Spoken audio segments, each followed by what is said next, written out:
Нужно легкое сияние именно в качестве румян. Есть противники этой процедуры. На что нужно обратить внимание? Румяна не подойдут людям. Каждый мастер решает сам. Когда остановиться? Здесь нужно очень аккуратно вносить пигмент.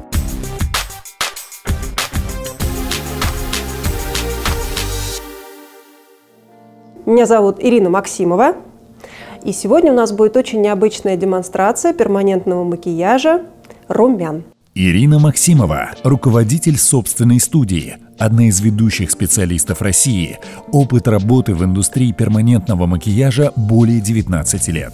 Основные направления в ее работе – камуфлирование рубцов и шрамов, восстановление ореола груди после оперативных вмешательств, лазерное удаление, перекрытие некачественного татуажа и, конечно, перманентный макияж бровей, век, губ и румяна.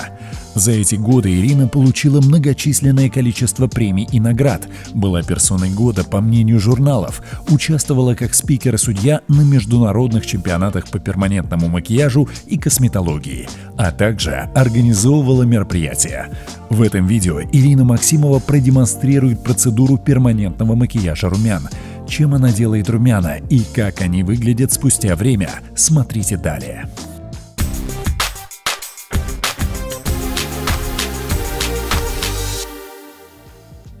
Могу сказать сразу, что есть противники этой процедуры и есть те люди, мастера, которые за эту процедуру. У нее нанесены румяна так, как она красится каждый день. И вы видите, как она наносит эти румяна. Соответственно, сейчас мы эти румяна стираем, потому что мне тоже очень важно, как мастеру, как человек красится каждый день, чтобы по нанесенному эскизу мы смогли начать процедуру.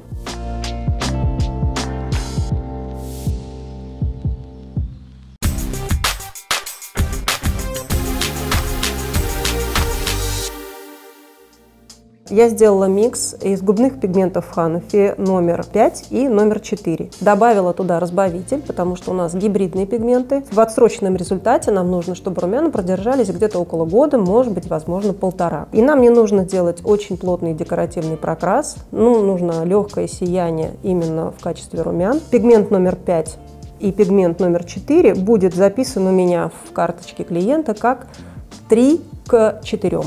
Плюс разбавитель, это будет тогда 3 к 4 и к 2. В работе я использую машинку Must See. Очень понравилась она мне, работаю ей с мая. Иголочка у меня Ханафи 30 RL. Мне лично удобнее работать единичкой. Это более точечный будет, скажем так, прокрас и более веерное распыление пигмента на лице. Я не делаю контура. Мы начинаем потихонечку как бы от края того, что мы уже видим. То, что у нас Полина нанесла румянки, мы аккуратненько вносим пигмент. Стараемся не стереть то, что у нас нанесены румянки, чтобы вы видели какие-то границы. Не сделать контуров, не сделать плотного прокраса, никаких четких линий не должно быть. По сути, мы делаем растушевку на бровках. И амплитуда движения у меня, вы видите, она более длинная. Конечно же, клиента нужно обязательно предупредить, что после процедуры он будет выглядеть достаточно ярче, чем обычно. Пигмент уйдет где-то от 40 до 60% цвета. Вот то, что видите, да, у меня здесь края, я стараюсь их прям напылять. Аккуратненько. Проходов нам не нужно здесь много делать, потому что у нас не декоративный вариант. Контуринг, у него аспект другой нанесения. Он подчеркивает скулы, да, делает некую тень. И основные цвета контуринга все-таки больше в коричневый. А на лице делать коричневые оттенки, это влечет за собой некую такую грязь. Оттенки с краснинкой, они интереснее на коже будут смотреться и соответствовать именно румянам. Я пока ничего не вытираю, прохожусь по зоне нарисованных румян. Нигде стараюсь не останавливаться, чтобы не углубиться нигде. Растяжка кожи, она здесь тоже важна, не менее, чем и на бровях, и на губах. Но пока я не зафиксировала эскиз, я стараюсь аккуратненько не стереть румяна нарисованные. Кому вообще подходит эта процедура? Румяна не подойдут людям, у которых есть много родинок в этой зоне, у которых пигментация ярко выраженная, у которых много веснушек. При наложении искусственного пигмента эти вещи станут ярче намного, и получится эффект пятен таких достаточно сильных и темных. Смотрите, чтобы кожа была белая, ровная. И, конечно же, сильно возрастным дамам это тоже не подойдет, потому что вы понимаете, что там кожа уже немножечко другая. Вот здесь вот ближе к височной части я практически уже особо не утруждаюсь, прям аккуратненько распыляю. Я не использую анестезию, не первичную. Сейчас посмотрим насчет вторичной, чтобы кожа не задубела. А на что нужно обратить внимание? Обязательно обратить внимание, если сильная пористость у клиента. Здесь нужно очень аккуратно вносить пигмент, чтобы вы не заглубились вот как раз в эти поры, не получилось обратного эффекта вот таких точек, так еще и красных. По поводу добавления анестезии вторичной, да, или использования первичной, каждый мастер решает сам. Сейчас использовала вторичную в виде сустаина. Вы все знаете, что сустаин очень хорошо сужает сосуды, и там, где вы немножко травмировали кожу, он все эти зоны очень хорошо контрастирует и выведет, чтобы вам было удобнее работать дальше. Сейчас я буду делать второй проходик. Все то, что я вижу, вот эту зону, я ее распыляю. Распыляю, никаких четких границ у меня нет. Еще раз повторюсь по поводу амплитуды движения. Нигде никакой линейности, нигде никаких остановок. И у меня идет вот зона за зоной, наслаивая каждый слой на предыдущий. Естественно, каждый слой он будет уярчать, чуть-чуть уплотнять, но мы помним, что мы используем разбавитель.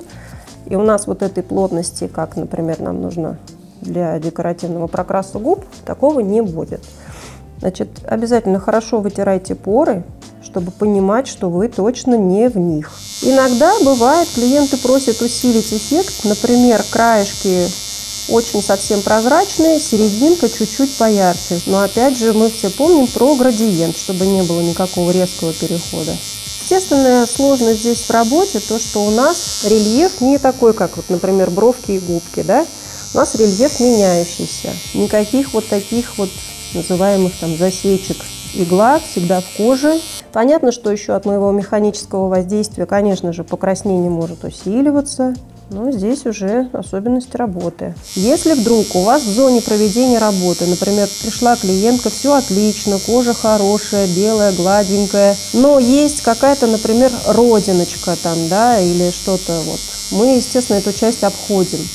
Но если есть пигментация, мы на ней не работаем. Пигментация – это риск того, что у вас при наложении искусственного пигмента будет, естественно, темное пятнышко при заживлении. Очень важно вот эти края румян обязательно распылять, то есть, чтобы никакой линейности не было. Опять же, сосудистая реакция не должна быть. Если она есть, значит, надо тогда полегче чуть-чуть ослабить руку и прям порхать по коже. Плюс ко всему, нам эта процедура нужна недолго играющая, а нам она нужна временная, чтобы у человека всегда был выбор, продолжать это делать или нет. Когда остановиться? Учитывая, что у нас микс разбавленный, у нас обязательно должна просвечиваться кожа. То есть нам не надо пигмент укладывать так, чтобы кожа прям вот здесь прям плотно-плотно все вот было в пигменте забито. Иначе мы тогда получим декоративный эффект, и нам этого, конечно же, не надо. Соответственно, я сейчас пойду на вторую щеку, оставлю вот эту часть, чтобы проявился пигмент, немножечко поднялся. И тогда я посмотрю, если нужно будет какие-то нюансы, я добавлю. Может быть, третий проход не полную зону буду прокрашивать, а какие-то где-то части, которые будут белеть. Я приступаю ко второй стороне. Я нанесла сустаин на правую щеку Полины, для того, чтобы он немножечко сузил сосуды, выбелил мне кожу саму и проявил весь пигмент, который мы нанесли. Было полноценных 2 прохода. Вот смотрите, здесь есть небольшая родинка, соответственно, я на нее никуда не захожу.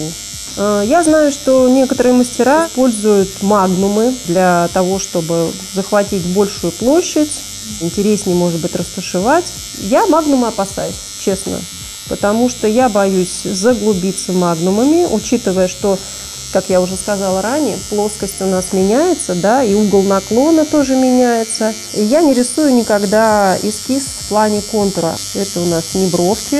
Примерно вы должны понимать границы, да, расстояние от носа и до начала румян. Не забываем хорошо вытирать именно там, где есть маленькие-маленькие, еле заметные поры.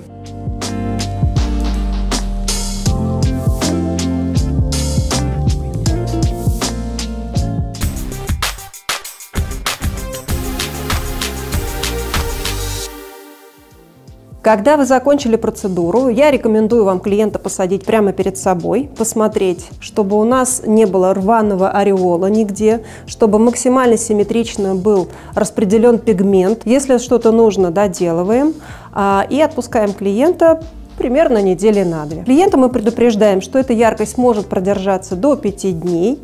По сути, я разрешаю припудрить немножечко, да, чтобы появиться в обществе. Вечером это можно все протереть хлоргексидином или мироместином. До 40% цвета уйдет немножечко. Соответственно, мы должны будем в итоге получить имитацию румян. Подписывайтесь, пожалуйста, на наш канал, ставьте лайки, задавайте вопросы, комментируйте. Всего хорошего!